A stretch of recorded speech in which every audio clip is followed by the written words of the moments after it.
لله رب العالمين وأصلي وأسلم صلاة وتسليما يليقان بمن كرم سفير الأنبياء وإمام المرسلين سيدنا محمد وآله وصحابته الكرام وبعد مستمعون الكرام السلام عليكم ورحمة الله وبركاته. الحمد لله رب العالمين. أمي الله تعالى تندو كبركة كولين من دون أنسكو دمجرالا وكفى أنبان كالفا ومسبينا سبلا أتكالفتين وكفى أمي سوليك دانفونا صحير مكان نوي محمد صلوات ربي وسلامه عليه. أمي الله تعالى دلي على كأن فنا برما يجي أن الله حرق. أمي الله تعالى دلي لمن أن السطرة أن الجرتين يوم الله تعالى كالفا أن بدء إسلام وبلد لنا. أمي الله تعالى دلي أن حمينا كل دولهم أنا بمنهم على كسبب من دي أمولا. أمي الله دلي لبى على كي على كلبا كل من دام بلد لنا جمعنا على كامل هيرلا alaka tina danga banabatoma alaka hidana salama furula Allah kanga kafula ba jannatul firdaus kono alako kanya alakra parama kama salatu baraka kama salli ala Muhammad walhamdulillahi rabbil alamin. Kununi Allah ta'ala kajje anga walantora suratul luqman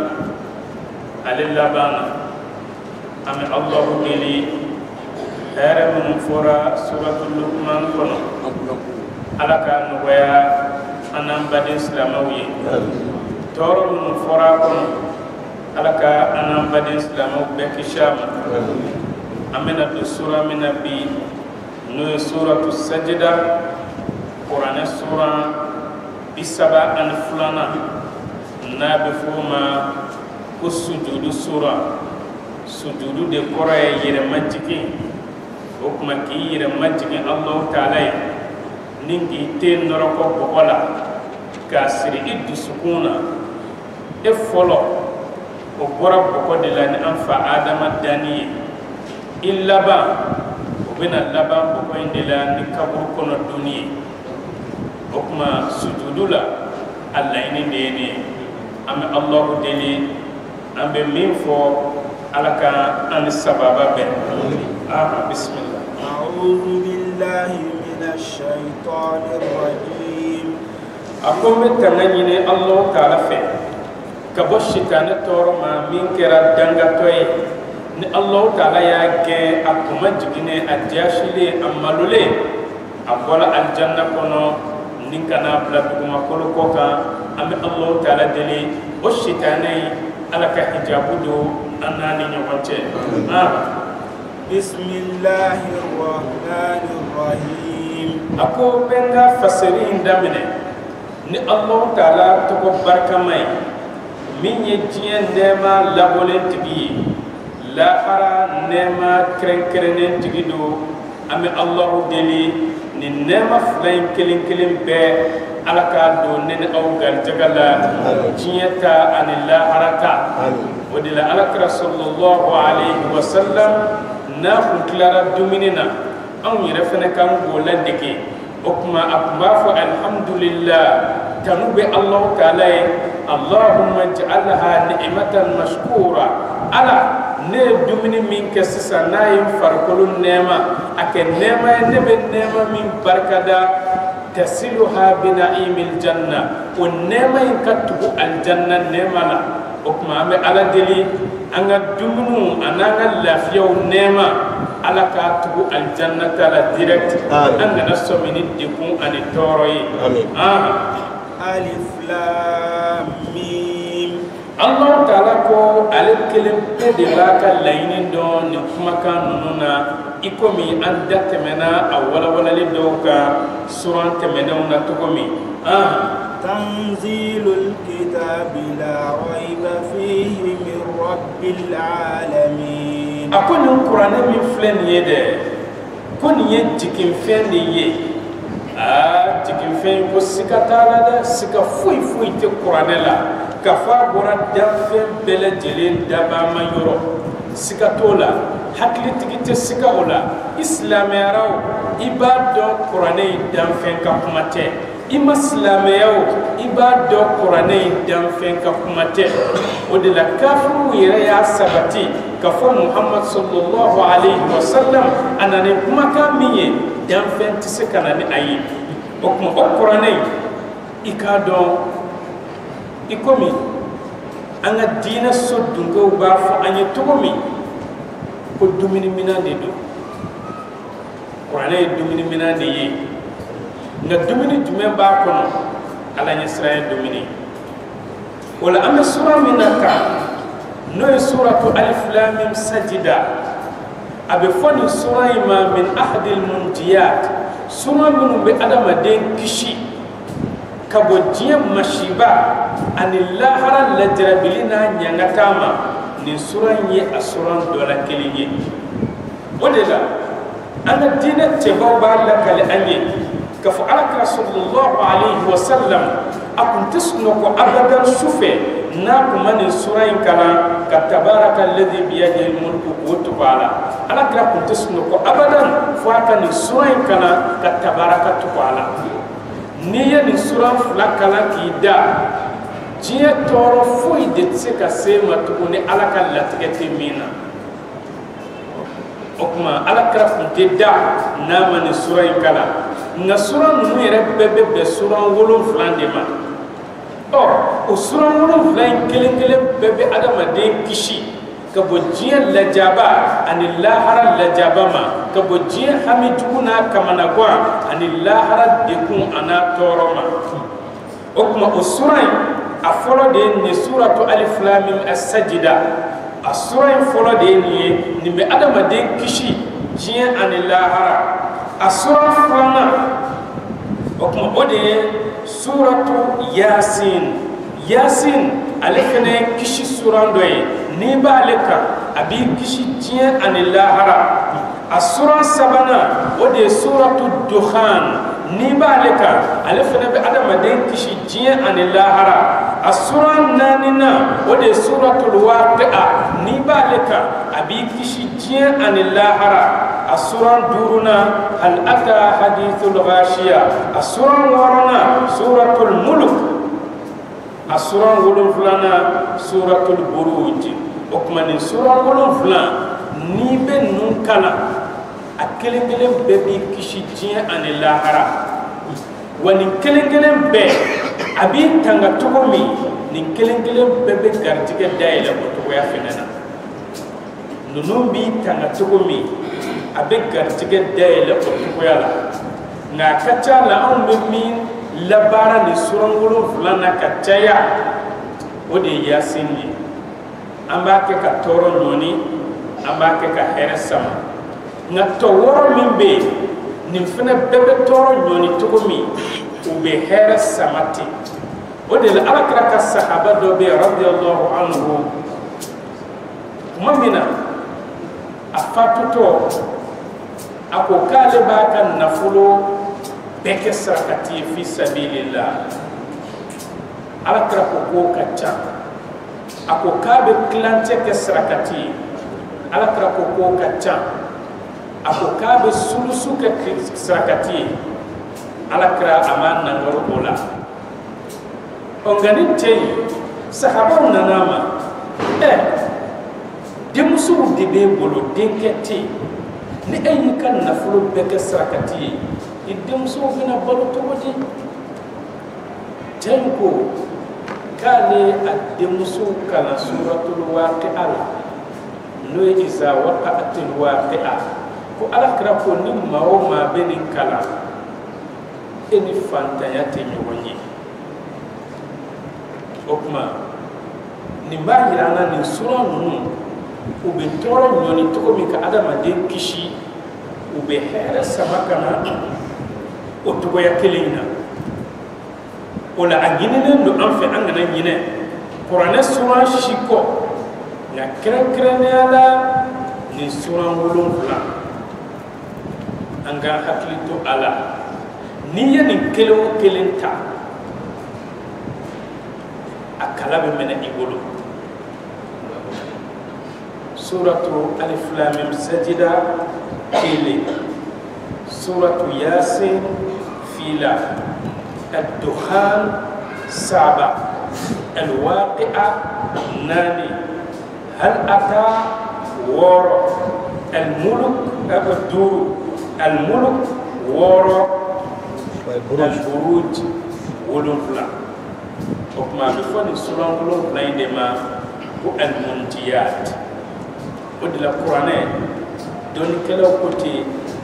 هو عليه دوميني منان دي ما أدوبا Kurane dumini minan de ye ame dumini ke dumini minan mina ikomi ala karaba fo tukomi sallallahu alayhi wa sallam faqbalu ma adubata ko ala kene do ka ka dumini minan shi awla ay dumini mina aka dunde okuma ala karako ka ba nyine an fe anga dumini minan mina anga dum ngabbi dumini mina mina ni mandi amunya da ay dumini mina man mina ni mandani aw yere munum be ya ka me ala fe am kira fe tiya do am ala fe am kira fe nga ni ye ala ka dumini mina shi aw do on do la kele na sisa ye qur'ane kamilu ta ko shi ka un brick 1 million ko shi ka ka kele mine min ba fo ko ale mo kote 1 million na ko talon go fili ka qur'ane mine on tela ya aka dokonde ami 1 million mine ka bita qur'ane sa sukula fe qur'ane ko keme nani keme dugo 1 million na bita qur'ane sa onga oba yira de ka fo 1 million de kadiye ka tre qur'ane ka 1 million de kadiye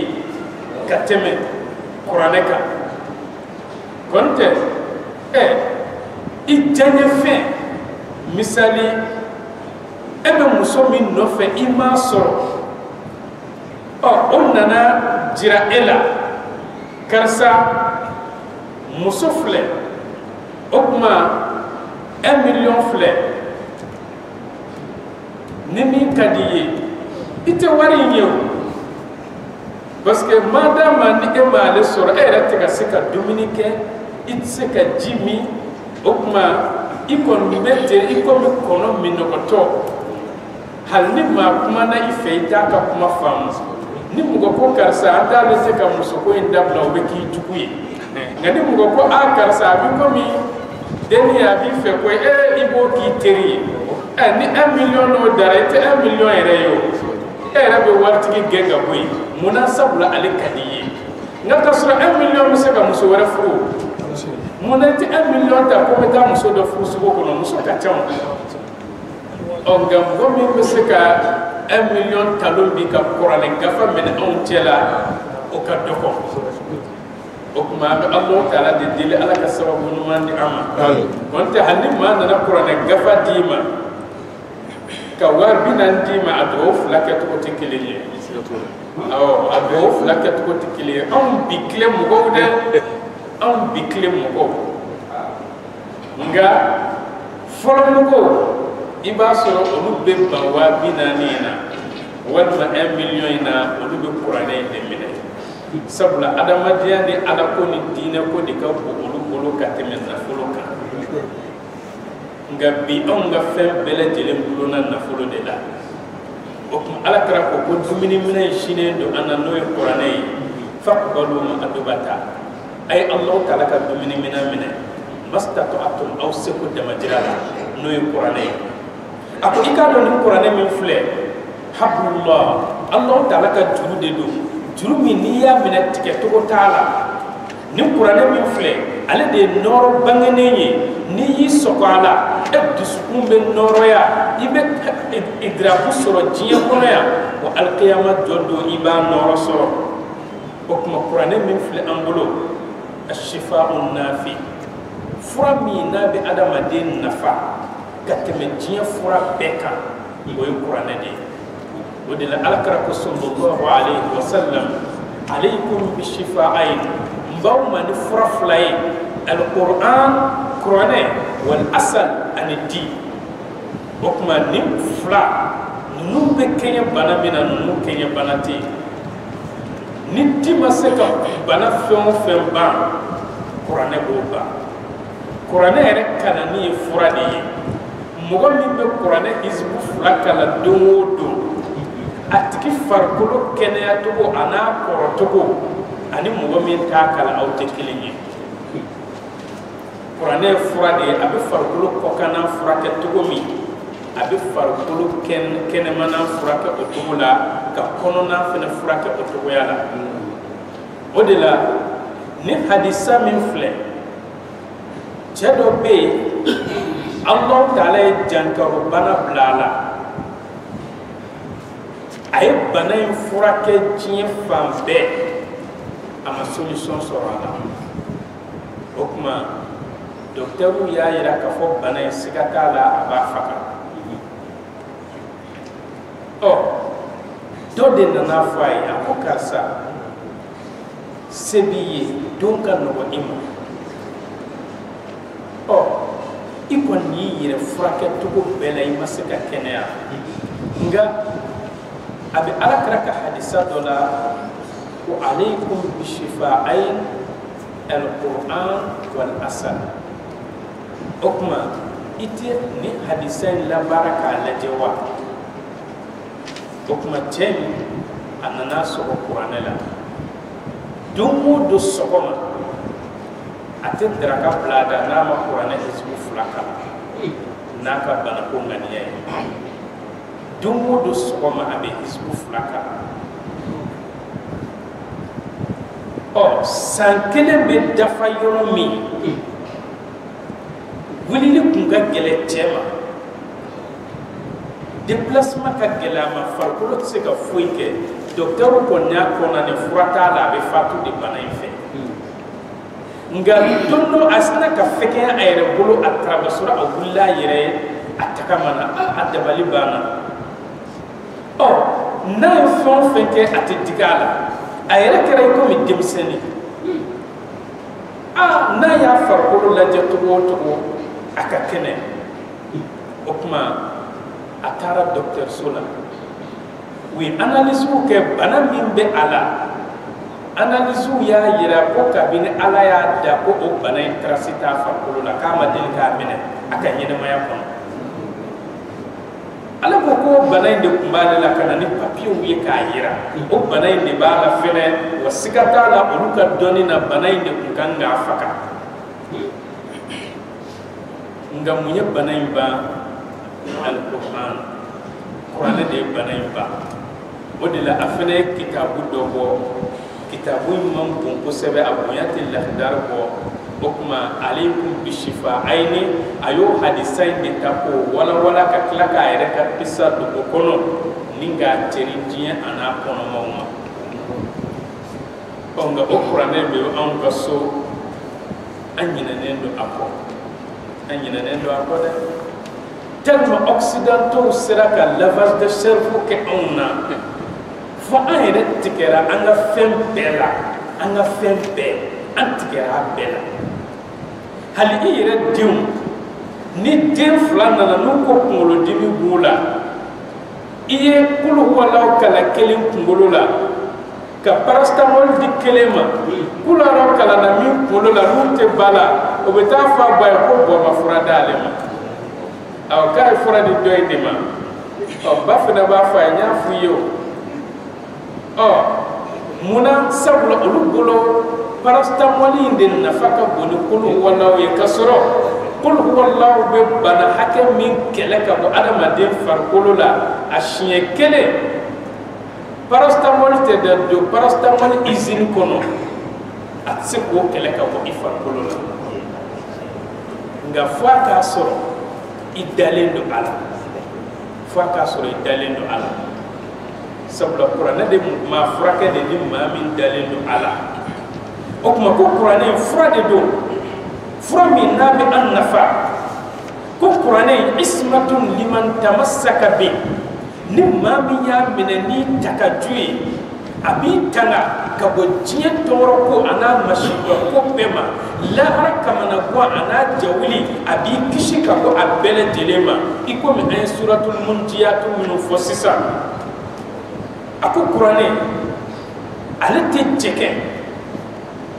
ka fɔ maa bɛ jalakili kɛ a kama dɛ wa i k'a dɔn a tɛ jɛgɛ yɛrɛ ka fɔ k'i bɛ se k'a lakile ayi fɛn min bɛ jɛgɛ o de bɛ lakile nka fɛn min tɛ jɛgɛ yɛrɛ dɔn o tɛ kile o tuma kuranɛ in ka a kabako tɛ ban wa kuranɛ in tɛ kɔrɔ fɛnɛ ni taa ni ka segin caya ye ka fɔ an bɛ ka kuranɛ tafsiru san o san hali ni kuranɛ tafsiru kɛra don o don ye don o don i bɛ kuma kura de mɛn a kɔnɔ i ma deli ka min mɛn o tuma ko kuranɛ a tɛ kɔrɔ n'a taa ni ka segin ye alakira ko utluhu a ye kuranɛ in kalan n'o kɛra Alahu Taala bɛ aw sara kuranɛ kalannen na a harifu kelen o harifu kelen Ala bɛ baraji 10 di aw ma o la n'i ko alif o ye baraji 10 ye a dɔgɔmani de fɔlen filɛ i ye koyi o tuma k'a ta 10 na ka taa bila 100 na ka taa bila 1000 na ka taa bila 7000 na fo 7,000,000 Alahu Taala bɛ maa ta jiji ni maa min ye a ja o de la alakira ko sallallahu alayhi wa sallam ko ale ka manto yira la alqiyama jɔdon yaro alakira an bɛɛ bɛ yira la alamisa o alamisa an ka baaraw bɛɛ bɛ yira la globalement lahara don fɛnɛ a ka israel ni miraju la alakira ko ko ala ye manto yira ale la a ye bɛɛ ye a ko nka sa ale ma mɔgɔ de ye min ka junubu ka bon a ka mantonw na ka tɛmɛ mɔgɔ kan maa min ale tun ye kuranɛ sura dɔ de durusi walima a ye aya dɔ durusi o kɔfɛ a ɲinɛna o kɔ ko ale a ka mantonw na k'a ma mɔgɔ ka junubu ye min ka bon n'o ye an bɛɛ bɛ kɔnɔna na dɛ maa min bɛ yen ko ta bɛɛ b'a kɔnɔ o ka dɔgɔ dɛ an ka bi tile in na hali hafisuw yɛrɛ k'u ka hafisuw bɛ to ka bɔn o kɔ nka alakira ko k'ale ma mɔgɔ de ye min ka junubu ka bon ni mɔgɔ ye maa min ye kuranɛ durusi ka tila ka ɲinɛ a kɔ o de la kuranɛ a man k'a kɛ bolo kɔfɛ fɛn ye dɛ an b'an ka ɲinɛ a kɔ abadan nka n'i ye an bɛ ɲinɛ a kɔ an t'a bonya dɔn an t'a nafa dɔn an t'a daraja dɔn kɔntɛ n'i y'i ka wari jate a sɔn bɔ man di kɔnɔ dɛ hali ɲinɛ ni dɔ ye 1 million d'i ma san tan ɲinan bɔ n'i hakili b'a ye ko karisa delila ka 1 million de a tɛ bɔ n kɔnɔ a tɛ bɔ i kɔnɔ abadan mun dun na o ma bɔ e kɔnɔ kuranɛ bɔra e kɔnɔ o tuma an bɛ Alahu Taala de deli Ala ka sababu ɲuman di an ma o tuma nin yɔrɔ in na nin kɛ ka di ka kalankɛlaw de sɔrɔ kosɛbɛ sabula a ka ca la kunfinw nin kɛ man di k'olu sɔrɔ kunfinw ka suran damadɔni min b'u kɔnɔ olu bɛ seli bɛɛ kɛ n'o de ye a bɔ man d'u kɔnɔ nka minnu kalannen don ni kalan yiriwalen don i b'a sɔrɔ u bɛ suran dɔw durusi kɔfɛ n'i nan'u ɲininka a walawalali a kalannen a man nɔgɔn dɛ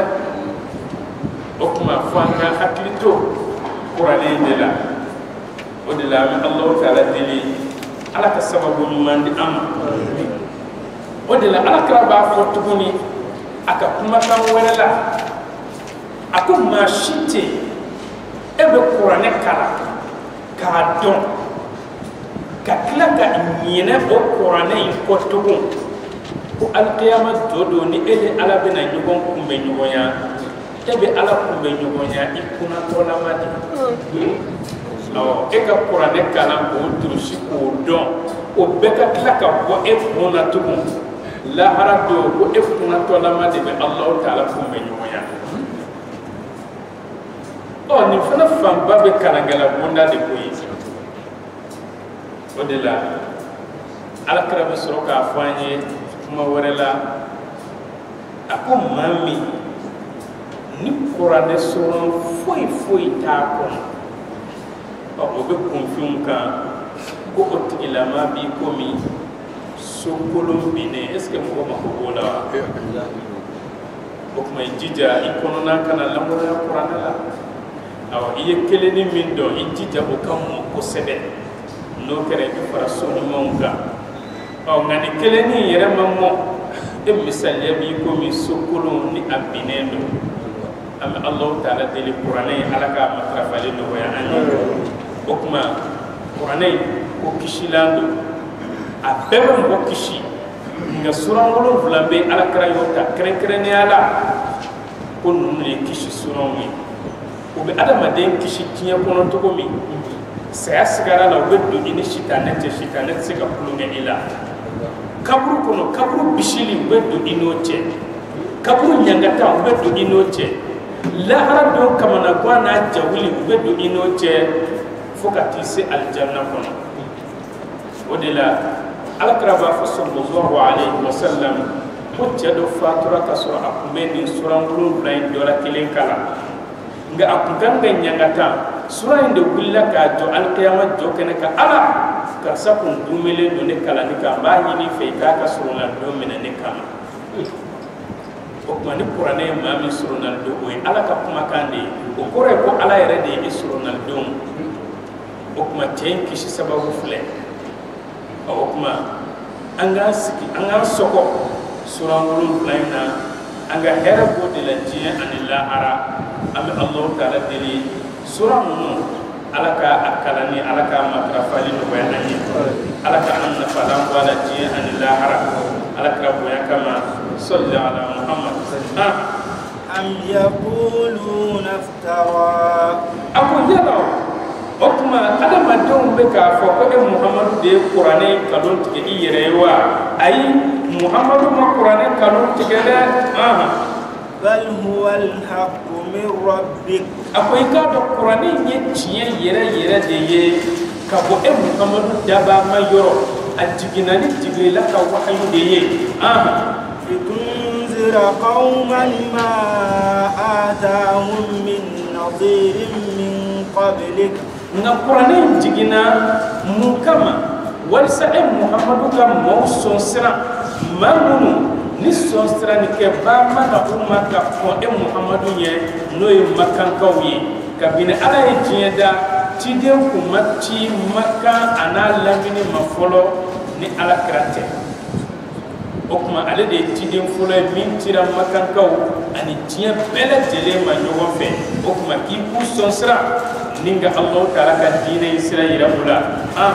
la'allahum yahtadun n'o kɛra siga t'a la u bɛna kanda ni e muhamadu ka sɔn sirani kan ye koyi n'o ye bagabagali kan ye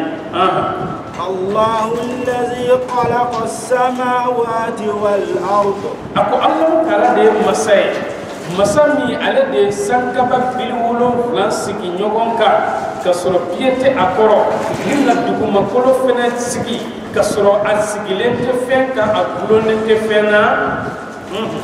وما بينهما في 6 أيام ثم استوى على العرش فمن بسنكبا أن دكما ni ɲɔgɔn cɛ Allahu taala ye nin fɛnɛ bɛɛ lajɛlen da wa nin bɛɛ lajɛlen Allahu taala kelen bɛ nin ta ye nka Allahu taala ye nin bɛɛ da waati jumɛn kɔnɔ fi 6 ayyam diɲɛ waati tile 6 ɲɔgɔn na sankaba 7 ani dugumakolo 7 ani fɛn min bɛ u ni ɲɔgɔn cɛ Allahu taala ye nin bɛɛ lajɛlen da an ka diɲɛ tile 6 ɲɔgɔn na sabula Allahu taala bɛ yen ka sɔrɔ waati tɛ o kuma wagati tɛ se ka boli ala kan ala bɛ yen ka sɔrɔ waati tɛ ala bɛ yen ka sɔrɔ yɔrɔ tɛ yen a tɛ se ka fɔ ko ala bɛ yɔrɔ jumɛn sabula ka sɔrɔ yɔrɔ foyi tɛ yen sankaba tɛ yen dugumakolo tɛ yen foyi de tɛ yen n'a bɛ fɔ o ma ko yɔrɔ Allah taala de yoro kilanga o ya so ala be ne adama de hakili day yoro de o nga ka so yoro mana folo o ya so ala ba ka ala ya okuma atsika foko ala kumbi ka so wati mana ala ba ka ala ya atsika fo ala kumbi wati tume okuma Allah taala sankaba ni duguma kulu dan an be jate min ke nanga kile sisa o kile woro ay dani damne dimashi anin tene okuma ay sankaba wolon fulan ayo bedda o kononan tarata araba tukuma kulo ayo benda o konona na alamisa juma femi be ni fulani nyonche ayo benda kile woro okuma kile wolo fulana ko kera sibriye yahudiyo de ko ola ko Allah taala bidani beke kile woro ka ya segana fiye sibiri do okuma wode la yahudiyo ti so ka baraka sibiri Allah taala o ka kuma kan la sekuma ako on masa taala dan fem beda kile woro wa ma masana min luhu am sekenyere sabula on ba fo kun fayakun abike o yoroni be okuma yahudiyo e min fo ko on sekena o kaloni o wode la o yahudiya nunu ya on bishibi o ko ala ye do min shome ko fa yere ko shome ayere fina sona ko shome okuma sibiri blali ko e yahudiya haklina de onga kasro o kun tam feya odila qur'ane ko lan tarda anka al yahud wala an-nasara hatta tattabi'a millatahum yahudiya wa nasara mutana je aw islamu abadan fawqa ka tasra de toy ka tuko okuma nasara de kam marafolo bolle anka okuma yanga dom platake dimashi o kofe yahudiya fana ka marana na boli ankan tukun ko ka sibiri faraka anga kasro ka pon yahudiya nalinye anga kalam bulon munun kumbeya ananga barakero ibasro alamsa wula ni barakun jigina barakun be damina sibiri sohoma jumado o de kunte kala o de kunte bara on feya nga halisa alla da be kalam bulundo bulu halisa onga anya tabla ka tu yahudiyo ko o minum tukura yahudiyo fune ba ko ko de ka dina kan ika dala domo do ni yahudiya ko ki ka dina kan o kore ki ka tasmo ko don la tigra ka ba ni yahudiya ko ika dina kan sika dala ika tasmo ko don la tigra ni yahudiya ko mo ka dina nya fo de ala kala de tafowa o kunte abubakar de tafowa o kunte omar de tafowa na ko ko lu tamay ko etakai eta do ke kera shitane ka mo boy odela Allah taala dili yahudiya nunu ala kanu labatuli no ya anyi Allah taala ka kira anaka sahaba labatuli no ya anyi ma lakum min dunihi min waliyyin wala shafi wa insha Allah bana dokuna thumma stawa ala al-arsh bukle wori Allah taala kelen ka damfem beda o kofe aya ken fen senya lawrushika okuma istiwa'u ale donendo nga kodono ko tuko tume lawrushi bisika e Allah ta'ala ta wa anta hamiluhu kasra e de kelenu ka lawrushika abi komi esigile be shesi min ka ota shesi be e bolo sanfɛ e yɛrɛ sigilen b'a kan o tɛ ko nɔgɔ ye dɛ o kuma ala de kɛlen don ka lawurusi ta nka a tɛ fɔ ko Alahu Taala bɛ lawurusi in kan nga Allah taala ko ale kem fen siale ba ka arshuka man na ko al-imam maliki ni nga ala al-imam maliki ko al-istiwa ma'lum kem fen sia o donendo wal kayf majhul nga ala kem fen siale be arshuka to ko jume o donente wal iman bihi wajib kaliman yani ayi ko ala kefen sele be arshuka o wajibi de ni maliman yanayi ibe ta tasuma kono wa su'alu anhu bid'a naka nyini ngali ke ala be arshuka togodi o makke ka ko o bid'a e ako ayni jey labo ngakala blon kono o ko mo mo be no lu te ta'wilu kala olu bena nay al-imam maliki kasrainka ngaminu men ta'wilu kala olu be istiwa de ke mugo me na yengira fendo ka kamine fen kira tay o ko summa stawa ala al-arsh o ko fa Allah taala ka fanga anaka karabali o bulla arshuka abi arshu nyamariya togola togo min kadi alere Allah taala o kuma Allah taala deli alaka hakli nyumandi ama o kuma arshu Allah taala kon ka arshudu wajibi do anga limanyala na togo jume Allah taala baka ni e hakli yo yedro o kore ki ala ni adama dem bonyo won feya sabula na masigaka abena daka wal ma ben nongo maka o ala dun te sigi adalente ajolente asemelente o jamjante surmante fimante jemante blemante couleur tala fiente konote I hakli be tiye fon fenye ala toshi okuma modela kodono ko ibi miri Allah taala ka bara de la ka ala don wi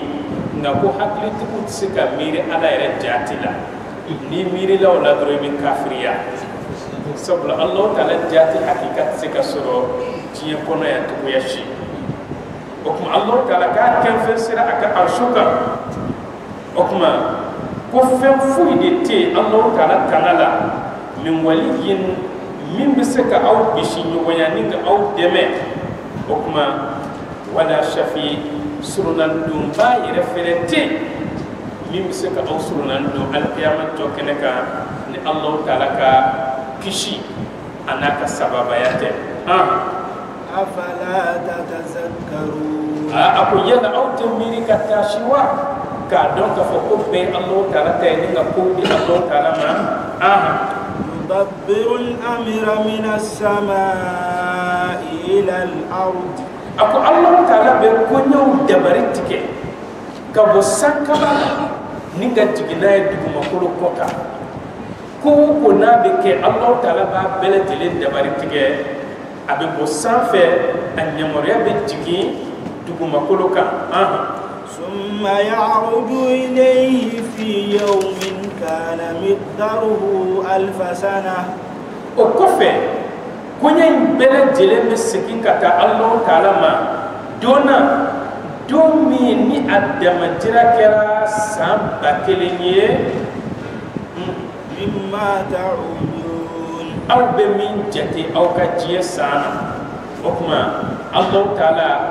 نكونيو سكيناما abita laban don jumema alqiyamah jokene okuma alqiyamah jokene ikado ko sam bakelendo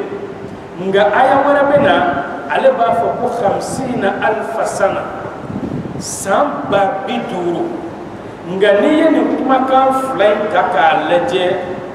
mugo hakilla ko folendo nyogon ko kuma ka no ma fo nyogon ko ودل الله تعالى ولو كان من عند غير الله لوجدوا فيه اختلافا كثيرا نقرانين كمبورا دافن دامبا ورا يورو مينتي علي والما بورا دافن دو يورو كفومن هو تشامان دي كوميكالا سام مغان سبايك بيبكا كوما إيكا كوما فلما نيوون سوسو أدا مدين سيكوك أبدا وكما قرانين بورا الله تعالى دي يورو ولا كان مقداره 1000 سنة مما تعدون أبنتم 50,000 sana samba biduru o de la tafsiru sodunke ko alqiyama jokeneka joro biduru de be adamaden go joro kili beke o joro kili o kili abe samba kili de ke tiye san jatela o kuma ago joro nyogona biduru de ke o kuma shiya folo la Allah taala kuma na joro kili pede ka o kuma abe no joro ike samba kili ala kuma na o de ka sajida la ya nga sala subhana Allah taala e joro bede fara nyogon kan o kuma bebe be 50,000 sana samba biduru ni ye joro kili ke o kuma abita be samba biduru de ma o ko fe kiri be soro ka ba aljanna kono de um beta aljanna kono tasma kono de um beta tasma kono o de alqiyama jodo man wona nafra samba biduru ambe ka tama nyogon no fe dumini kotala jikotala bele tele la kolon charido mabna ala karayni fo amba aisha ko ala karani yembalo e o dunde bella kolon mabna ala karayni ayni fo amba aisha kamana wana ale rasikile ambalo ara ko yembalo e illa ngolo be kenaka di buranga la ngolo di faw di baw di be ngolo ko ngolo benna ngolo alqara sallallahu alaihi wasallam aku aisha aku odum kullu mri'in yawma idhin sha'anu yuni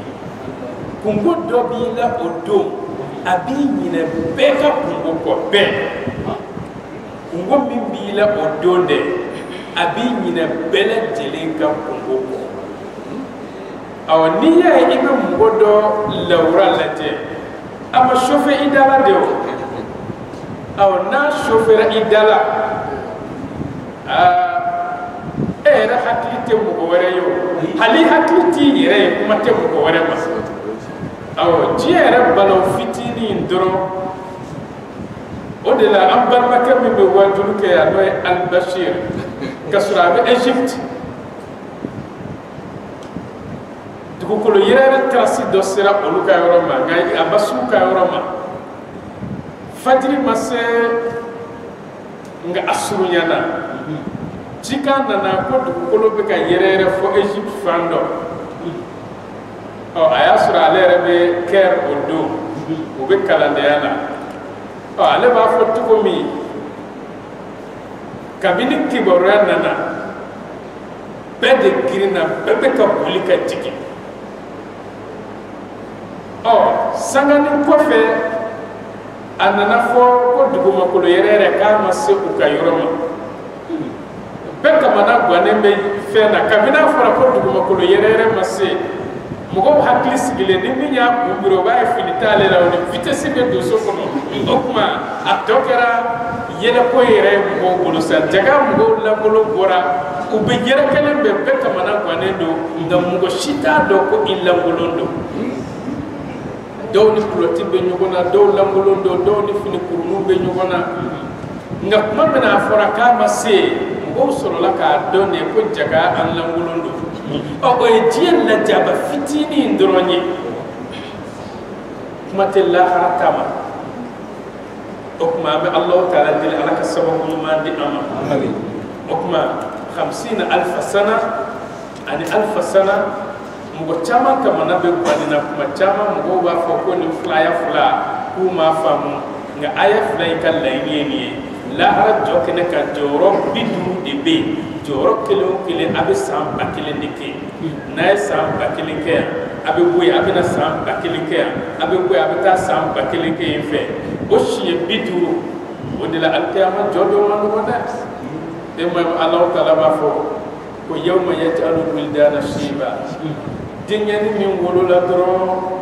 asnaka sati ni alqiyama joda jora o dingeni jatge ko juwa na siran ko jugu sabula Allah taala be ke golomina o don atifo alama la harado ko arrahman أتفهم الله ردوك الرحيم أتفهم الله ردوك على يمن المنوي الله تعالى بقول الله ردوك الله المنتقم الجبار على بقول الدوني الله لا دريام مسا من تجتو نونونا المنتقم تدرسر مسا الجبار كربالي مسا وفن كربالي با على بقول كني نكا نين تقولي أكما ديني أبو ولي يرمي أسلم كجوكو أجاتك كجوكو أتادو على منا مينك عليلا أشيب جاكا كيكو مكورمكو على ما مي أما بون أكما أمي يجنيك أشيب كتودي أمي يدلومي أشيب كتودي أمي بلولا سوبيلا أشيب كتودي أمي مكا غرقو تا أشيب كتودي وكما دينيني شيبي جفمي كما السماء منفطر بي سانكبا فنما فنكدا nga ala kota min kera sankaba duguma o ba soro ala diminendo sankaba era fere jabe tige adama de nuka ala kota kene duguma sankaba fere be tige tige ka binde iko mini ye tasma do shitulu koro abe yele ka tige ka bintugo mi sankaba fere be kete ajatike ko jugu bokuma ala kota lo be kete ko di ko kene ika ودلام الله تعالى دلي على كأم كتو القيامة جوكنك على كان أمنا أنا ولي تجوما على كان أمنا أنا ولي تجوما على كان أمنا أنا ولي تجوما على كان ولي مسطر أني على مسطر أني أبي يافا جومنا على كان أني أجومنا أبي هنا جومنا على كان أني أجومنا أبي مكان جومنا على كان أني أجومنا جمعهم بي نوبدو الجنة كنا كسروا ما فسه أم بايين على فين على كأك أني على كربويا كما أك أني أجومنا سبحان الله تسكى باركني الله تعالى كهينته أم على دل على كأني أجومنا على كأني أجومنا صلى على محمد ذلك عالم الغيب والشهادة العزيز الرحيم أكون من فلده no de dani masai min be konyo dabari tige sanfe ninga na labara duguma ko ode ko dugule masa ani ko bangene masa nin dombaga de Allah taala de fem min be eddi sukun kono Allah taala ba do idugura ka minke ala ba do iye minke bangela Allah taala ba do ودل الله تعالى كو آية ورلا يعلم السر وأخفى كو على بجنو دو فمن فنا دقولينو كتم جنو كو على بودو أو نينا ني جنو فوسيسا لادي أفلا درون دبادو على كو كابودو نمين بين دسكون كونو نيمو فوفولو فنا دقولينو كتم مين فوراو وكما على كو كابو فنا دو ودلا أدم الدين سكتك الله تعالى تقول الشيلا ودلا ني دكو كتوركو كي سكتالا الله تعالى بقرب بوليكنا نام بوليكا أبي بولي بقولوكا إما الله تعالى بفو ونكتب ما قدموا وآثارهم adama dew ni min ke ka bula kunya on masata la bo sele uyen no min fene to amanyi na kokode uyen no min to amanyi na kokko odila adama de e de ni e ma ni ye nyuma ke ide ba here so e kofe hali modum ba here so e kofe mun de la dia bebe sherifu buya bi ala karaka nyuma te ngana dona sisa ko aw ka kabila de Abu Jahali bokolo yi ay aw ke lafiya ko bokolo ko kan ngaga so Abu Jahali bokolo be uma banga est ko so nga fo ka ngora Abu Jahal la uta fa abadan nga abokolo be aw be mun o t'a fɔ sabula n'u y'a fɔ n'a dɔnna olu tɛ lafiya to nka n'i ye alakira bɔkolo ye i b'o yanga de fɔ bɛɛ k'a dɔn hali ni e yɛrɛ t'o ye kuma dɔ la i b'a da i yɛrɛ la ko ne don walisa i fana k'a nafa dɔ sɔrɔ fo ka taa se dugu dɔw olu ka laada ye ni den o den wolola ntɛnɛn o ye hayidara ye ni den o den wolola jumasu o ye hayidara ye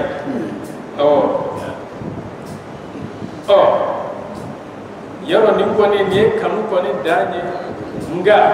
an k'a dɔn ntɛnɛn wolo ani jumasu wolo o tɛ se ka mɔgɔ kɛ hayidara ye dɛ o tɛ se ka mɔgɔ kɛ hayidara ye sabula alakira ko sallallahu alayhi wa sallam ko Allahu taala ye mɔgɔ danga maa min ni a ye a danbe falen mɔgɔ min y'a danbe falen ko ala ka danga b'o kan o tuma adamaden man k'i danbe falen togoya si la ala y'i bɔ bɔkolo min na dɛ i kun ka ɲi o de la o tuma e yɛrɛ fana kan k'i ka waso kɛ ni o de ye sabula danbe o man ka bonya di mɔgɔ ma e de kan k'i jija ka bonya di i ka danbe ma sherifuya ma bonya di alakira ma koyi alakira de ye bonya di sherifuya ma tɔgɔ dɔw bɛ da mɔgɔ la nka e yɛrɛ de bɛ valeur di tɔgɔ in ma fɔ bɛɛ bɛ nata tɔgɔ in na nka tɔgɔ dɔw fana bɛ yen e yɛrɛ lahalaya de bɛ tɔgɔ in nɔgɔ fo a nege bɛ bɔ bɛɛ la fo minnu tɔgɔ dara la olu yɛrɛ bɛ nimisa ko hali ne t'a dɔn bɔ a ye tɔgɔ da nin na kun min na o de la adamaden e de kan ka valeur don i danbe la n'i kɛra diɲɛ danbe sugu o sugu ye ni e kɔni jɔra i jɔnɔ na ka baara kɛ i seko damajira la siga t'a la i bɛ valeur don i danbe la nka i danbe bonyana cogo o cogo n'i kɛra maa ni maa jasilen ye i b'i danbe lanɔgɔ o tuma k'a fɔ n bangena jumasu walima ntɛnɛndon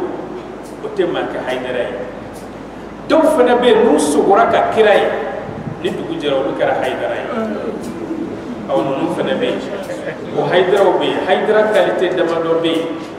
olu ye adamadenw yɛrɛ ka kɛ hayidara dɔw bɛ yen olu sogora de ko olu ye alakira ye o tuma o kɛra hayidara ye dɔw ka hayidara bɛ sɔrɔ olu bangera ntɛnɛn o sabula alakira bangera ntɛnɛn dɔw ka hayidara ye ko olu bangera jumasu o sabula jumasu ye don kuntigi ye o tuma ni hayidarayaw bɛ yen nka n'a y'a sɔrɔ ko maa kun bɛ yɛlɛma ka kɛ sherifu ye k'i ye alakira ye abubakar kun bɛ kɛ sherifu ye umar kun bɛ kɛ sherifu ye uthman kun bɛ k'a ye nka munna ninnu ma bɔ u danbe la k'a sɔrɔ alakira danbe ka d'u ye koyi nka olu y'u danbe kɔrɔta n'u ka waleya de ye abubakar ye kureshi de ye a ma bɔ a danbe la ni abubakar tɔgɔ fɔra kuma o kuma kureshiw bɛ bonya ni kɔrɔta sɔrɔ ni a ye umar ye tamimi de ye a m'a bɔkolo yɛlɛma ni umar tɔgɔ fɔra kuma o kuma bani tamim bɛɛ bɛ kunkɔrɔta ni kunnawolo sɔrɔ n'a ye a bɛ fɔ ko umar ye anw ka kabila cɛ dɔ la kelen ye Uthman ye amawiyu de ye dɔw ko umawi nka a m'a bɔkolo yɛlɛma nka ni Uthman tɔgɔ fɔra kuma o kuma umawi bɛɛ lajɛlen bɛ bonya ni kɔrɔta sɔrɔ n'a ye ko ni cɛba ye anw ka kabila dɔ ye munna e yɛrɛ t'i jija ka kɛ ten o ɲɔgɔnna dɔ i ka kabila la munna i tɛ kɛ ten i ka kabila la o de la an bɛ Alahu taala deli ala ka sababu ɲuman di an ma an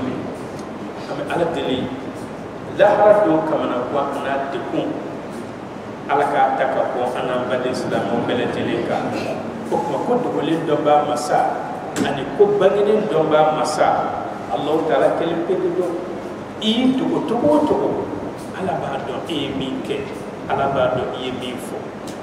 am Allah taala deli anga ketaw ananga fotaw ala ka ni sababa be الذي أحسن كل شيء خلقه ako Allah taala de masay ala de fem bele jelen dan to kunya fo fen Allah taala ya ta aya bele jelen dan to kunya mugo shitse ka sangolo la je ko ya nyoroni kanga keta itse ka kile la je ko ni nyoroni de ya je itse ka kalo la je ko ni kun faralaka itse ka saka la je ko ko hali ni kunga wala ni yo wala dro abe chetuya o itse ka nyame la je ko hali ni kunga faraka wal mani kunga wala o kuma ala fon fen dan to ko mi akan tende ni do wala dro abe chie وبدأ خلق الإنسان من طين o kofe Allah taala ay adama denin damina sindi ni anfa adama daniye ka boko kola ay anfa adama dan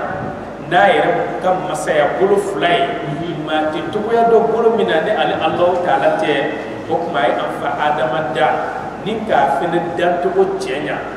itse ka adama denye ko hali ya nyore nga wala wal ma ya nyoro ka faraka sabula ni yenye kelen far adama de kan atebe tukuya ni yenye kelen fena wala atebe tukuya ni yenu wala atiena ni yenda wa aplasila atiena ni yeku wala iko misaka abana atebe tukuya okuma adama de dana tukomi itse ka fo ali yan ga faraka itse ka fo ali yan ga wala ala ya gilan to ko mi o de ya gilan to ko ere fen se ka faraka fen se ka ko ala o kuma dinde Allah taala ka dani ine on ta tekelede on ye création ke to ko iba sur le savant do bena afana be erreur nu boyoro dola walma abe do faraka mi be valeur dama walma obe do fara fanaka ga alaka atseka fo ko ni erreur ni ko be adama de na kwango wala nu yo wala dro ika adama de bin nakashi aw adama de bin nakashi ame ala deli Allah taala ka alaka bunya sabata antu sukuna summa jala naslahu min sulalatin ma'in mahin o kofe an fa adama dani kofe ni bokoye an fa adama bokolo asrola ko lu daga bo foshi fena no e lawajiye o jimi no e tifie manye alla folendo o kuma danfen to daraka bola an fa adama dani kofe bokola an fa adama de dana bokola danfen to dana kabo lawajila ثم سواه ونفخ فيه من روحه وكفى الله تعالى أنفع آدم دانينغا دانتو دمكيني وكفى تسرق نفي على آدم كرا ينمي وجعل لكم سمع والأبصار والأفئدة وكفى الله تعالى نمني كلك أولا أكلو بمنك ninga klaka fleni yake aula au nyaw be yelike ninga klaka dusukun ke au kwa disu kono dusukun minu ni olube tashi qalilan ma tashkurun ako au adama dunka ala barka da kon dowera kosebe ala ni bek awye ngamma min be Allah taala barka da ninka o ka dogonde am yera shite ala barka danika am be ko waridi ni ye million kelen dan fon fe ma sisa am do da mena foshini na hakli tigo tige karsa adama de koy tega na kunte karsa ga nyuma ya do no ma nyuma do vraiment mu ta do ko karsa betanna am to atamoni na tede na ka sura ala min ke aka boka tebe oka ala fitini yera dro I hakili be tamin kande e be ta nyega na sisa kata jala meneke illa fiale be bo wo mo shita do ko nye nema e koy nga wasa ka nema do ni I opere la do mi ki kana ni wa keme walma million kelenye walsa ikase ka suguneke o donne ba do ka fon jaga ala ne ma kene koy aw sabula ala ba di ma fi sabilillah fu ngani dokotoro ko o ba ke iye o donne ba do ko tiera da ala masanyu mai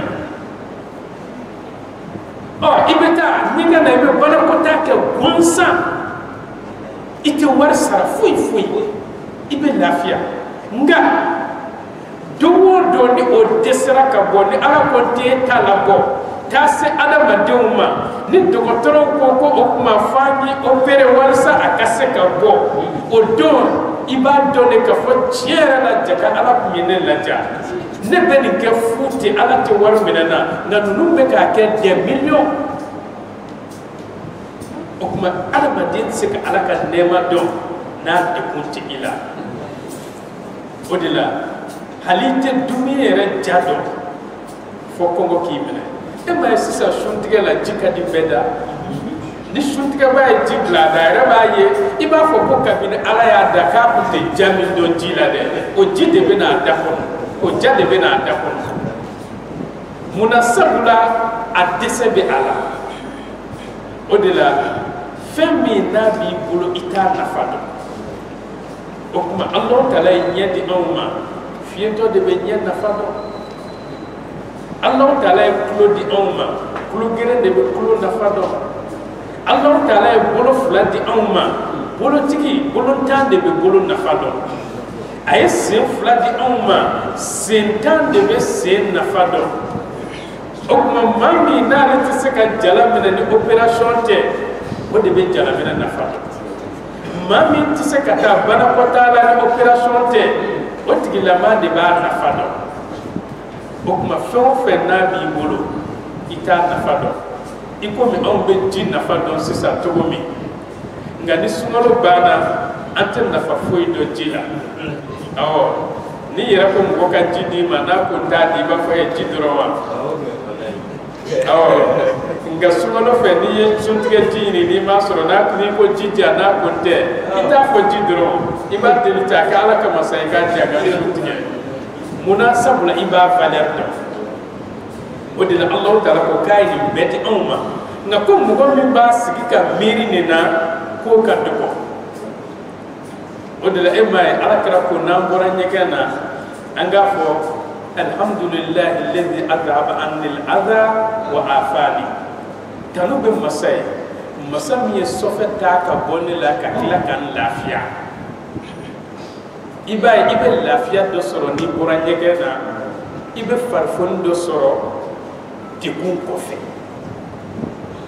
nga ita do ni Allah taala mi wali ala o odila ala dondumo ala ko min be meri na ko ka dogonde ngani mugo min be meri na isiki meri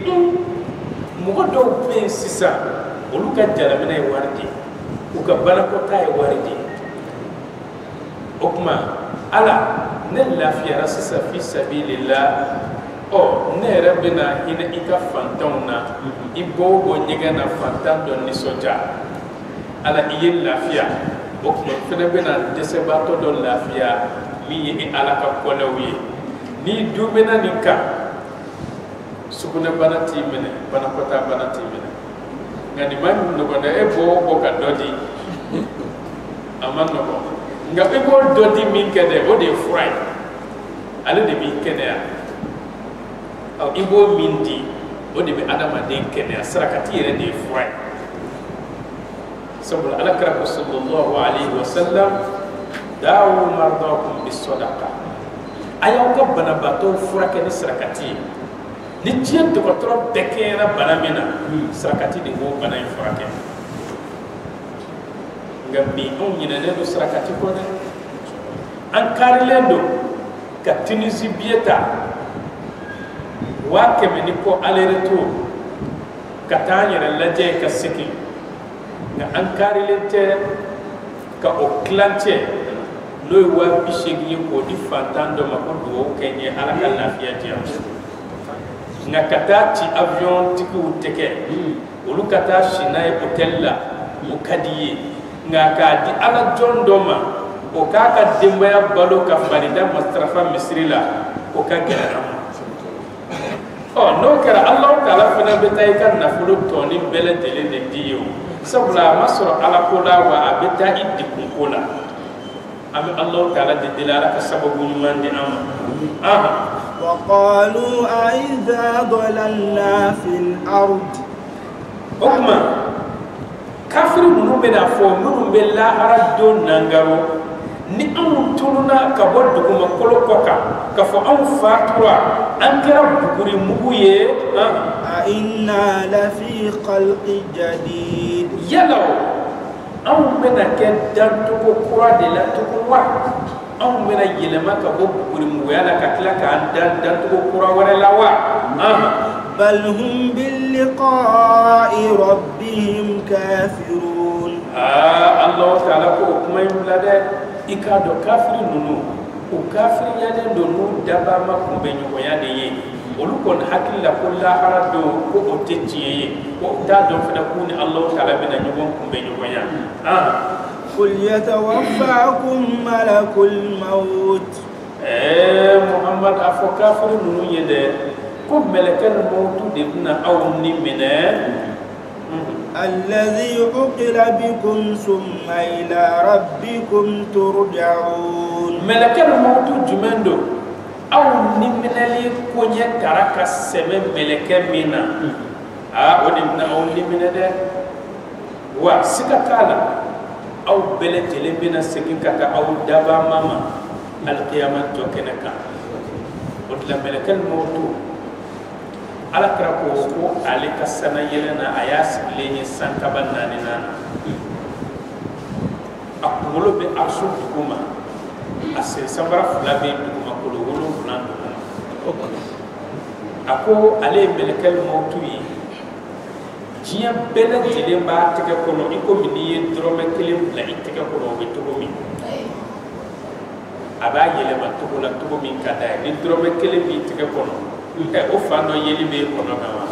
o kuma ko jiye bele jele ba teke kele kono to ko ya o dobon shon ba do be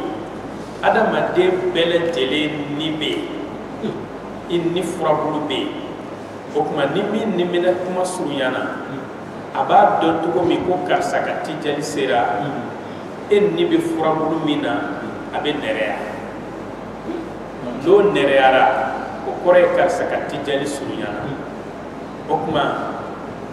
ni tijali sera furabulu imbe bi I gartige kan nga jigi bonda min fe furabulu imbe singa no bonda datu o kuma no kera melekal motu tidon fena babu o kuma bu mene karsa minye karsa denye aita aka tijali sera o kuma no nana sisa o be soro kana inni mine lidda mine isingonu kuntu bala o de la ala kra ko ni anga mauna somina ka fo sisa koni gudu na siya sigara la laqinu mautakum shahadate aya ka shudala do ni la ilaha illallah muhammadur rasulullah akwa to kan fo o kerefe ngaka conseil sigara damina linye ni ka bamba to te limanna jonye ki kala to ka fode aw sabula etari sigi musokoroba kerefe o farmanda la o ka yerere ko la ilaha illallah no bilila wa fo ko jaga e ba fe de kasani aw abbe mandi tukuda de limanna malla bolike ala kira sɔrɔ la ka tamasiyɛn fɔ an ye ni mɛlɛkɛw ye ni minɛli daminɛ senkɔni kungu to b'a la yɔrɔ min no o ni bɔra yɔrɔ min ka se sɔnifara ma i b'a sɔrɔ banbaatɔ yi a ɲɛ finmani tɛ se ka lamaga to ɲɛ finmani bɛ jɔ ni ɲɛ finmani jɔra senfo ninnu bɛɛ lajɛlen kolo bɛ bɔ a la a bɛɛ bɛ magaya o kuma n'o magayara nun fila in bɛ pɛtɛ nun nu fila be pete ka do konona ni ni saba dafara doro o tigi te wo gilan ka to ngani fila kera ikana fo la ilaha illallah de fila ko fa abse ka wuli to ngani ni saba kon dafara atigi te wuli to tal ko lu tige bali de ko te noy ala kray sallallahu alaihi wasallam okma ni mine aman ko ame allah taala deli ni ala bisama domi akasoro an ala be ñoo fe abe kira ka tasiraka ala kara ko yakama sallallahu ala muhammad tunu buto noy ala ko tala ba bawiye ukun bilendo ummalo ya ko tuku ujashine umajigine udabama yorola okuma ube munfo ربنا أبصرنا وسمعنا فارجعنا ubafo ya dabama abusona kunye min nangaro tiye kono ko tiyete noye saka kunye yere aye anyena koy jaka hakika do wasami'na wa nya metidon dafna tiye kono ya walla haraddo ko saka kunbe okuma nyetidon kolon tikiyade nga anya mede okuma ala ambe munyini ifesisa na'mal salihan inna muqinun ala ambe munyini ifesisa ika Allah seki kana tiye kono nan seki na kana tiye kono dum ambe baraka koy no e barama non ya chamanye sisa ala an kon danganyarade Allah taala ba fo ni taraka danke ataraka danke alqiyamah do nimisa o nimisa fu de ye ame Allah taala de ala kana nin aw ye nimisa fu ke bawla ولو شئنا لاتينا كل نفس هداها akunga na kunya an masaka ala jade kan kumbe ni kelen bele dilen ka kanda di ama tiyin kono ya ni be kumbe ke limanya joy abbe kumbe ke ala patolay iko mi melekaw be to mi ala kota era de placité melekela ala ko kona ale kunya ale ja adama din keti ka be kanda ولكن حق القول مني لأملأن جهنم akun gasa kuma kan do de sabatira ka bone Allah taala yoro kuma kan kona de o kuma kan jumenye la amla an jahannam ne Allah taala kalila ka fo min jahannam fa ten muna min aljinnati wan nasi ajma'in jina kafiru ani adama den kafiru ko jahannama be fa nunun de la okuma Allah taala ko kuma kan de kona ale o kuma kan fo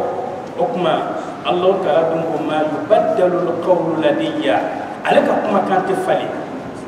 okuma o kono kuma kan kunte ka kuma be kanda ka bedu aljanna kono ngai ko mi akona ka fo ka bena jahannama fa iblisana na annofe mogola adina lama na adama denama odila jahannama be fa nga jahannama be kala ka nyiningali ke niw ye kafiru sogo akono abafo hal min mazid yala jitili ben tukwa no nana abo fena kunu ka fara aka odila jahannama yoro centugu dando alla jaba hakli be min famu Allah taala bo dron de fo anye nga am farkolo fletto minta ante do jahannama kono ala kan kishama adama de unte do tasma kono ni farkolo yi sabla ni farkolo ka feke jahannama ma ko tuku Allah taala be farkolo mbuya de ka ke iko min le fali ka farkolo ngiriya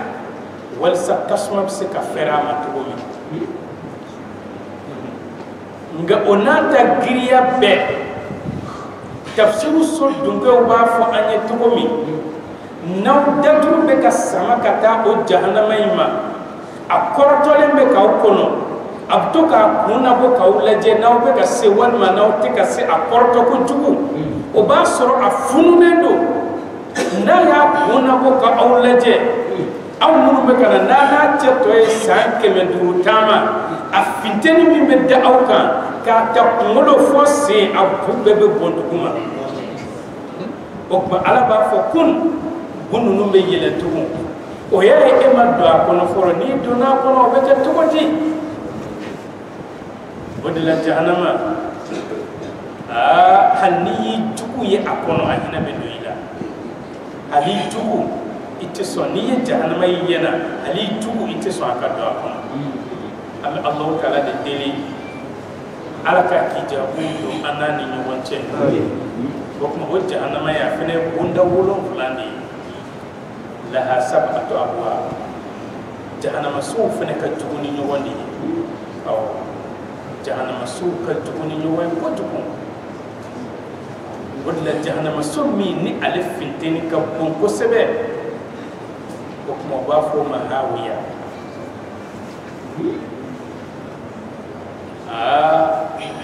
ko do no ba fo tugu mi do jahannama so to woro be tangayne ala fashion bi wolon fula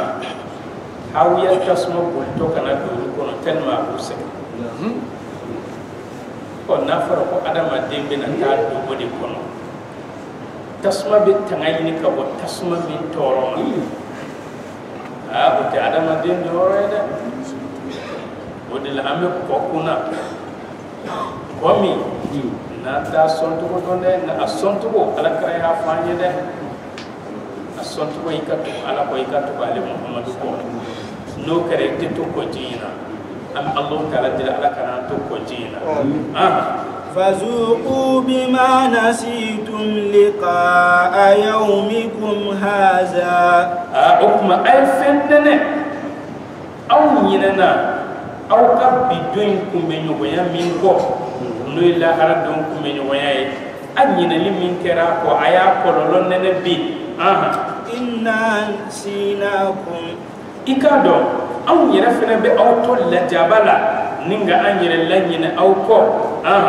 wazuqu azabal khuld bima kuntum ta'malun o kofe la jabadumele ayo nene nim fa sababu ye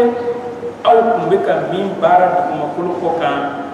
noy kafiriyan tidum kalon tigiyali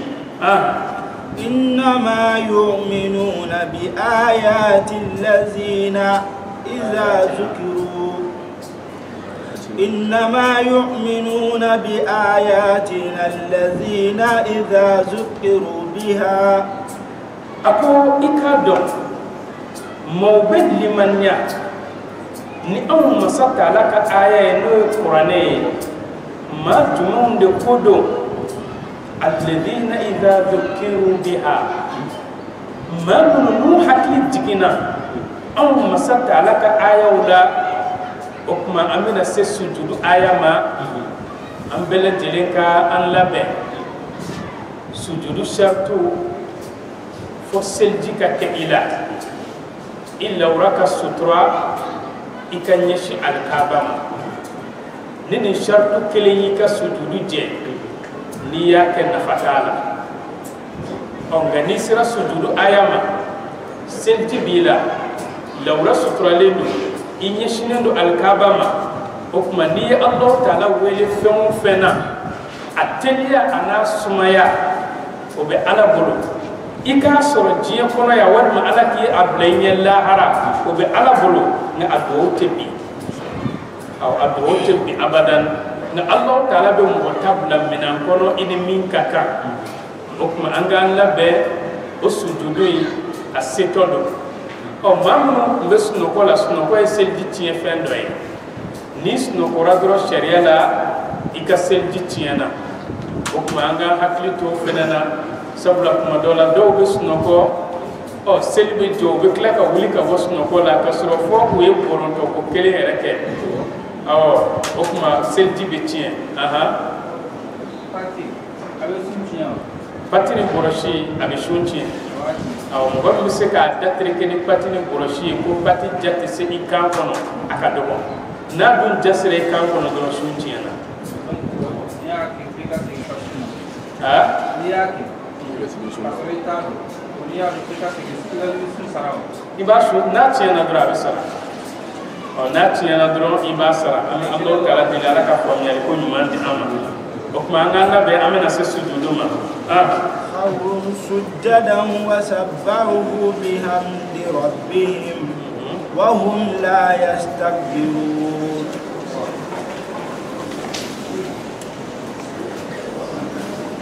الله أكبر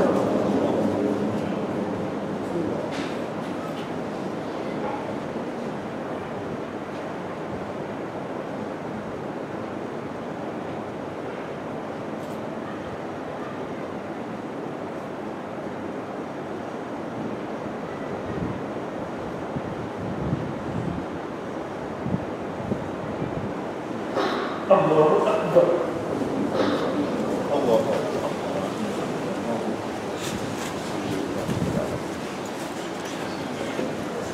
أمي الله تعالى دني على كجنوما من يسجدوا كن آية منونا ن الله تعالى موكا ويلي لسكين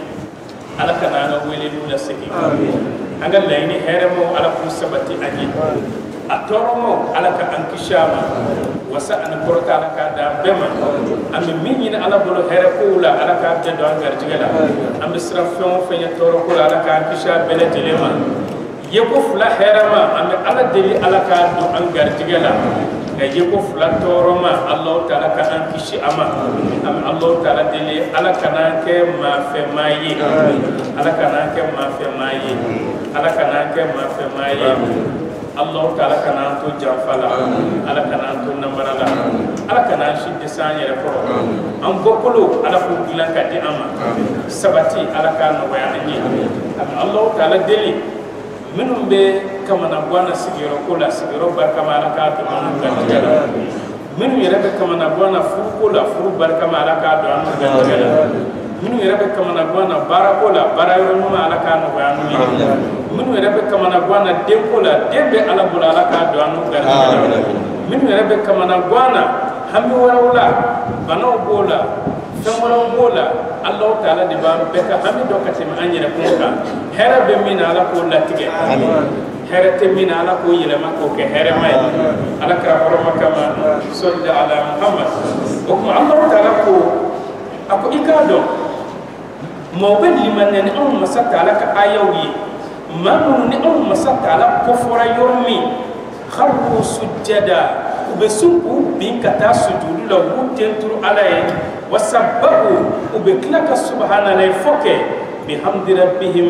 nudaba mataniye wa hum la yastakbirun anu tu yere bonya sujudu ma Allah taala de na ko fora ka fo sujudu ay sujudu ke alay kon ayay kalana halna ya so beduguma ko lo jalande ka madama yoro no golente aka soro fini jema wala bula ala de ka bo kate mo luka fini jema ka ubu bikata duguma ka sujudu inke Allah taala o kuma sikatala Allah taala fina ko ka to tigila mo da seki am Allah taala deli ala kana nen aw ka do la seki تتجفى جنوبهم عن المضاجع يدعون ربهم أكو إكادو نما نون غيرهم بقرب بيوم الجنة كبو أدكلونا شدو كلو في يدعون ربهم وبكا جون ويلي وبكو دباما ويلي وكان نافلا سلولا خوفا وطمعا ومما رزقناهم ينفقون أسرني أم مسات لك نيانتاني وكفى أنتالي أم مسات لك نيانا وكما نبيك الله تعالى ويلي فني لمن يدي كان يتسكونا يبك على ويلي كمامي أكاسر إسرني نو على نيانتاني inna talendo Allah taala ka hinala o kofe ala e gartige fitini min dima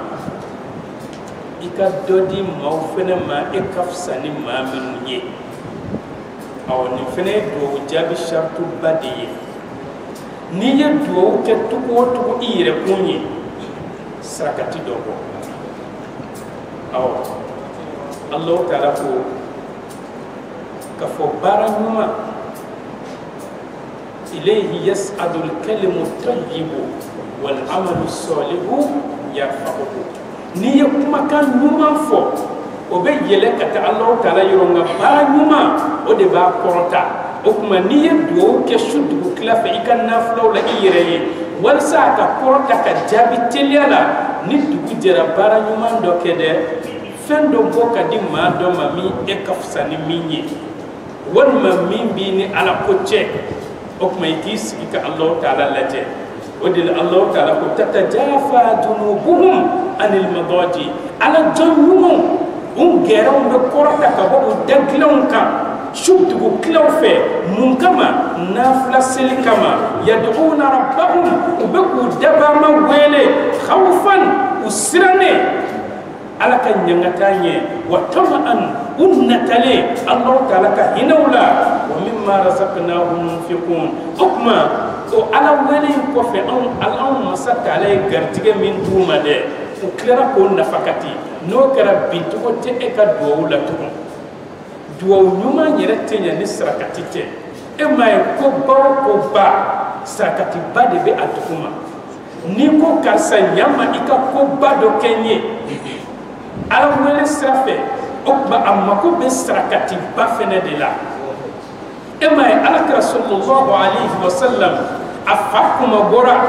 ni nyame keme de ye nyame keme nga be kon dale mala ala kara noro be chemi kola nyame kara ka okuma bowo o tefaka nyame make ka kuma bowo o tefaka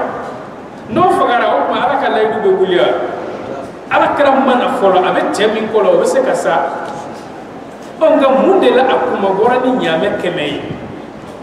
sabula ko ba de bina tusigi a den fɛ o kuma ko ba se ka sigi fo ka sigi sarakati baka o de la cɛ o cɛ k'a fa ye sarakati baw bɔ ka tɛmɛ i fa kan m'a fɔ i t'a dan nafolo ni jɔyɔrɔ la dɛ nga sutura ni kisi i t'a dan o la abada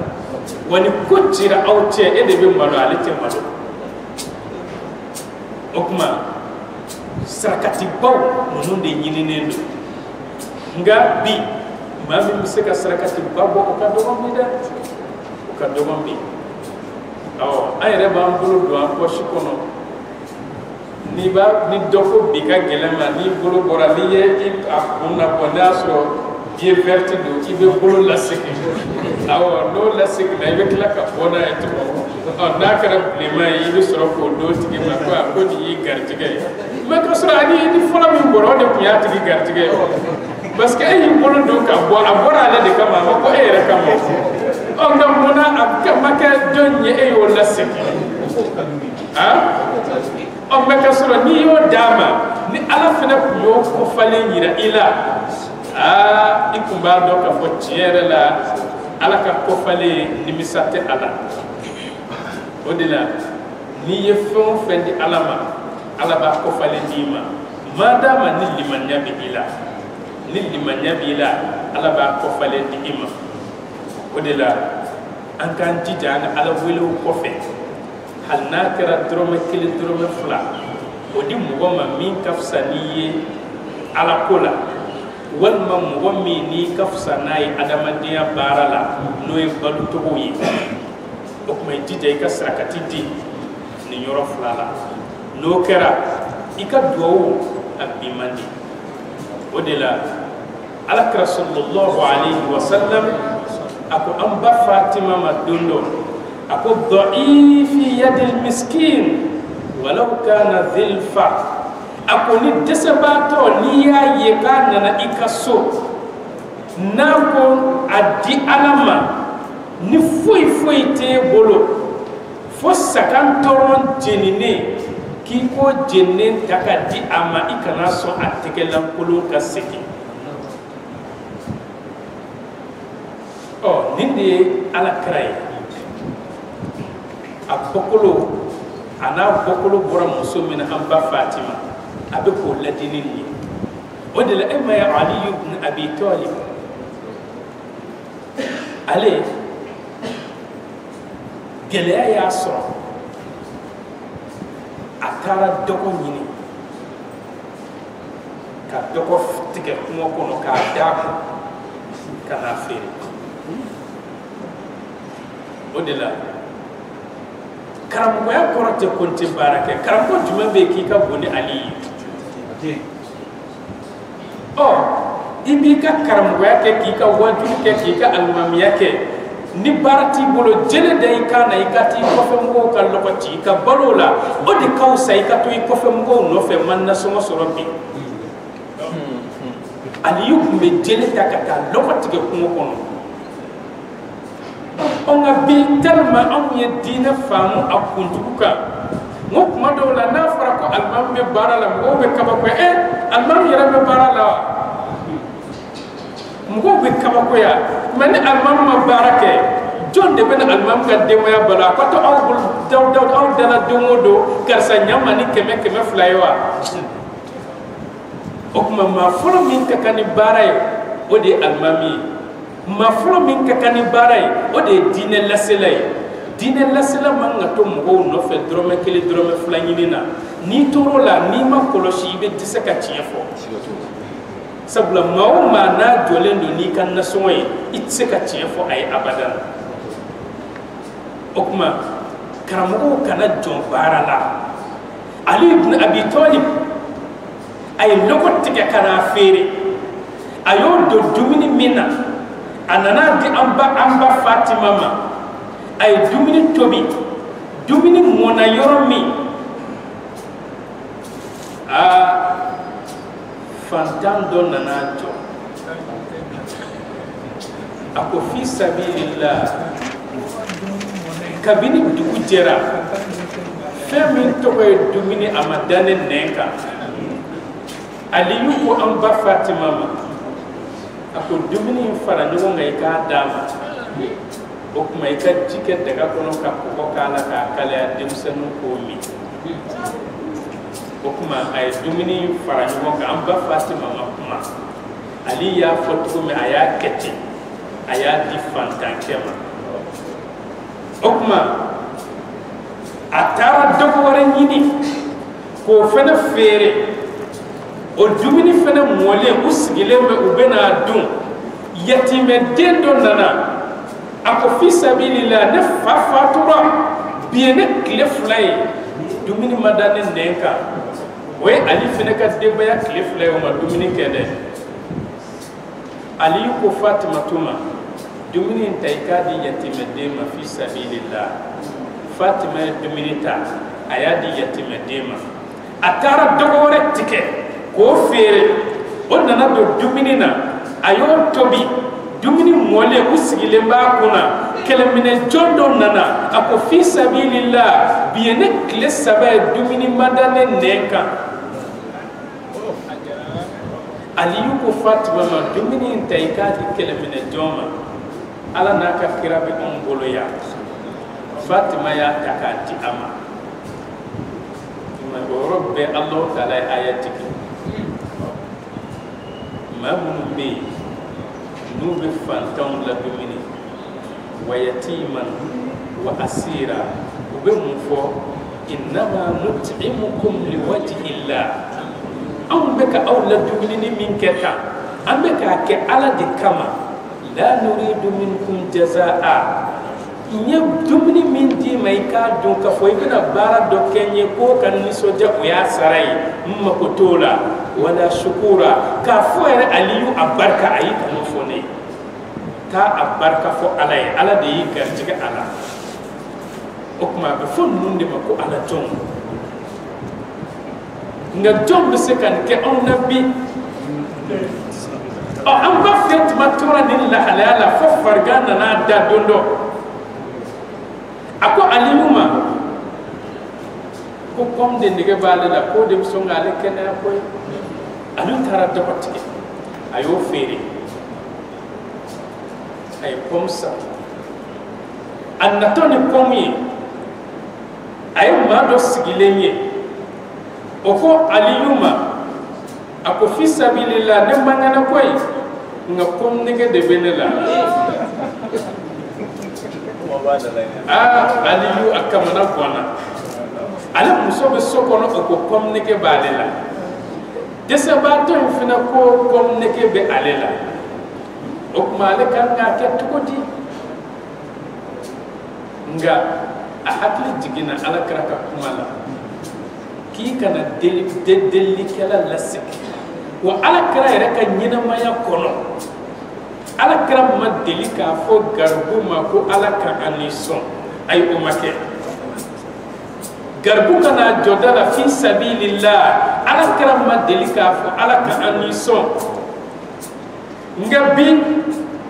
n'aw sigilen b'an ka dumuni kɔnɔ e kɛlen k'i ka suntigɛ labɛn sɛw b'o kan garibu nana ko fi sabilillah e ko ala ka ni sɔn a seginna kan tugun i b'a fɔ cɛ ala ka ni sɔn n'a ko ne mako bɛ sɛ in na a bɛ fɔ ko nin tɛ gɛrɛbu ye u b'a fɔ ko gɛrɛbu tɛ gɛrɛbu sago ɲinina o tuma cɛ ko aliyu ma ko ale mako bɛ kɔm na aliyu y'a d'a ma aliyu donna ka so yɔrɔ min aliyu taara sɔrɔ fatima to kɛnɛyara a ko kuma mun y'i kɛnɛ a ko a kɛra i komi sunɔgɔ mɛlɛsɛni y'ale minɛ ale ye pɔmu dun dɔrɔn ale kɛnɛyara o yɔrɔ bɛɛ ali ibn abi talib ala kɛra zeyidu ci a ma zeyidu natɔ ni pɔmu ye zeyidu ye kelen ta ka bila a pɔsi kɔnɔ yɔrɔ kuma dɔw la an bɛ to k'o kɛ ni giriman dira ko karisa nin lase a se yɔrɔ la dɔ bɛna sa a bɛ batan di alimami nin di ka misiriwelelaw ma ne b'a bila ko a bɔtɔ n bɛ bɔ ni ba seegin ye k'a fɔra ko nin ka ko n ka d'aw ma misiriwela b'o sɛgɛsɛgɛ wa e hakili tɛ ba seegin na e ye ba seegin sɔrɔ i b'o sɛgɛsɛgɛ wa o tuma cɛ nana a ye pɔmuden 9 di ali ma ali y'a jate k'a lajɛ 9 ali ye pɔmu lasigi a ko nin t'ale ta ye awɔ ko taa di a tigi ma ko nin t'ale ta ye a ko cogo di a ko alahu taala ko alhasanatu bi ashri amthaliha ko n'i ye ɲuman kelen kɛ ko ala b'a sara 10 de o tuma ko ale kun kan ka pɔmuden 10 de sɔrɔ nka 9 in n'ale ye nin minɛ a ye haramu don ale ta tɛ n'a bɛ da ale ma ale kan ka pɔmuden 10 de sɔrɔ parce que ale ye kelen de sarakati o yɔrɔ bɛɛ a ye kelen bɔ a pɔsi kɔnɔ a ko ne bɛ seereya k'a fɔ tiɲɛ na e ye ala kɛra balimakɛ ye ne de kun ye kelen bɔ kun k'a dun o tuma a bɛ fɔ nin de ma ko ala jɔn nka a b'i komi an ka waati sera a y'a sera laban alhamdulillah ni Allah taala sɔnna ka an si jɔ ka sini kɔnɔ insha Allah an y'a ta yɔrɔ min an b'a bila yen an bɛ Allah taala deli ala ka an ye sini ɲɛbaaw la an b'a fɔ assalamu alaikum wa rahmatullahi wa barakatuh.